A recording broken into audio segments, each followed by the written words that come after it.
Con uno, el maestro Jesús Silva Herzog Márquez, analista político, por supuesto, en este espacio, a quien saludo con afecto de siempre. Jesús, bienvenido, ¿cómo estás? Hola, Pepe, buenas noches. Se me ocurre, si yo fuera cartonista, hacer una imagen en donde se viera a Claudia Sheinbaum corriendo delante de una bola de nieve que va creciendo, con el ánimo de aplastarla, digo, como resultado, pues, de todo lo que pasó. Esa es una primera imagen que sería para dibujar a la jefa de gobierno corriendo a toda carrera por lo que está sucediendo. Bueno, ¿tú cómo la ves? Yo creo que lo que es interesante de este caso es que quizá la primera bolita de nieve la lanza ella misma.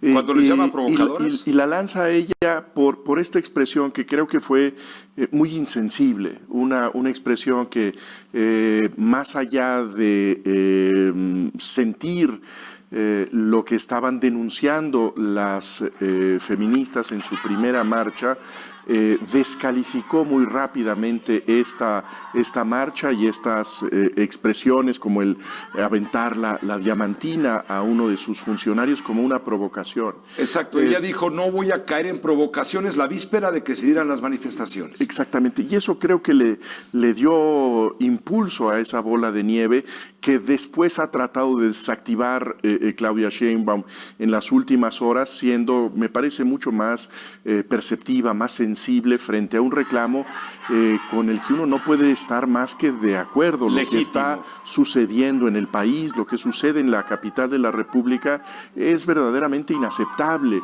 no solamente porque venimos de una condición estructural de misoginia, de violación sistemática de los derechos de las mujeres, sino que el problema se ha incrementado en los últimos meses.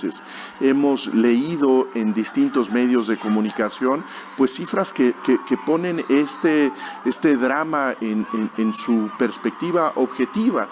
Hay unos datos fuertísimos que son del Sistema Nacional de Seguridad Pública, donde hablan de un incremento en la violencia de 39%, cuando en 2017 hubo 62 casos y en 18 ya estamos hablando de 879 víctimas de feminicidio, 73 cada mes. Sí. Por ejemplo, ¿no? Sí. Son algunas de las cifras que son verdaderamente espeluznantes. 74 en 2017, 448 feminicidios en este 2019, 74 por mes. Y mira, lo que también sacude la conciencia es el hecho de que estos atentados muchas veces tienen que ver con aquellos que tienen como misión proteger a los ciudadanos y a las mujeres de la capital de la República. El hecho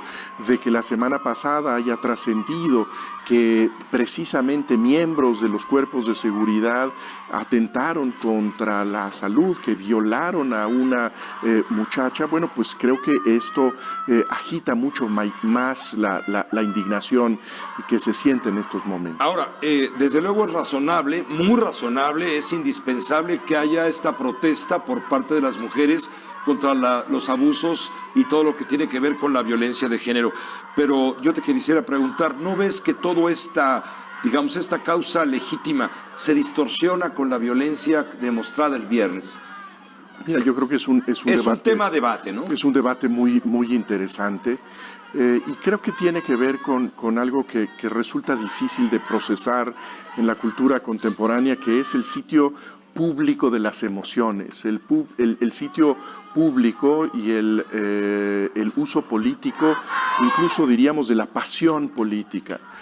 Y en este caso lo que creo que se ve es esta indignación, esta rabia colectiva, que si bien no tiene una expresión, digamos, cordial, que no puede tener una expresión meramente oral en donde se expone con frialdad un argumento, pues creo que inevitablemente tiene estas vías que son, por una parte, sí destructivas, pero también son expresión de un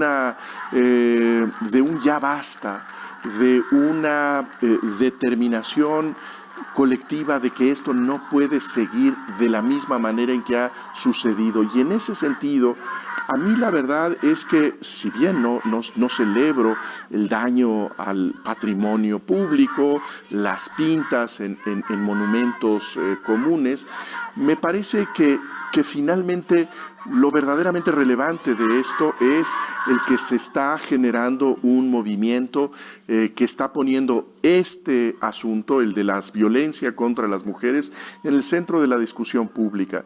Y el hecho de que salga rabiosamente a la discusión, quizá es la única manera en que esto pueda expresarse públicamente. Sin embargo, la frontera entre el derecho es muy endeble, muy difusa respecto ya a cuando incurres en la ilegalidad. Es decir, el Estado tiene la fuerza para mantener la legalidad y el orden. Sí. Cuando, en afán de no criminalizar una manifestación de esta naturaleza, no se interviene, ¿dónde queda el Estado, que tiene la obligación de resguardar los derechos de terceros? Sí. Como fue el caso de quienes se vieron afectados en sus bienes y posesiones. Bueno, yo creo que tienes... Incluido el Estado, la ciudad misma, ¿no? Creo que tienes toda la razón. El lindero es impreciso, es una línea muy delgada, y efectivamente el Estado tiene el deber de proteger los derechos de terceros, de los comercios que están frente a la vía pública, del patrimonio común, del patrimonio artístico y cultural de la ciudad, y efectivamente creo que ese es su deber. Ahora, creo que en este momento en donde se expresa una crisis de la conciencia colectiva, creo que el primer deber del Estado, el primer deber del gobierno de la Ciudad de México es prestar atención a lo que se está gritando y a lo que se está exhibiendo con estos cristales que se rompen. Pero aquí hay un punto clave. El presidente dice, nosotros no somos como antes, no vamos a actuar como antes. Y hoy casualmente me encuentro con una cita de Angela Merkel, la canciller alemana, cuando dice que los presidentes no heredan problemas. Se supone que los conocen de antemano, por eso se hacen elegir para gobernar, con el propósito de corregir dichos problemas. Culpar a los predecesores es una salida fácil y mediocre, dice Angela Merkel. Es una cita es una verdad de kilo, interesante, que creo que sí tiene que ver pues con un estilo de esta administración federal, que es legitimarse constantemente frente al caos precedente y pensar y decirnos una y otra vez que el 1 de diciembre del año pasado nació un país radicalmente distinto, que no tiene la política de hoy nada que ver. Le echas la culpa al pasado. Y yo creo que esa es una moneda que se gasta. Creo que ese es un argumento que puede funcionar durante unos meses. Me parece que todavía le presta servicio a la causa López Obradorista, pero en la medida en que pasan los días, los meses y los años, pues esa bandera dejará de ser convincente, ¿no? Muchas gracias, Jesús, como siempre, como gracias cada lunes. Gracias, buenas noches. El maestro Jesús Silva Herzog Márquez con 1.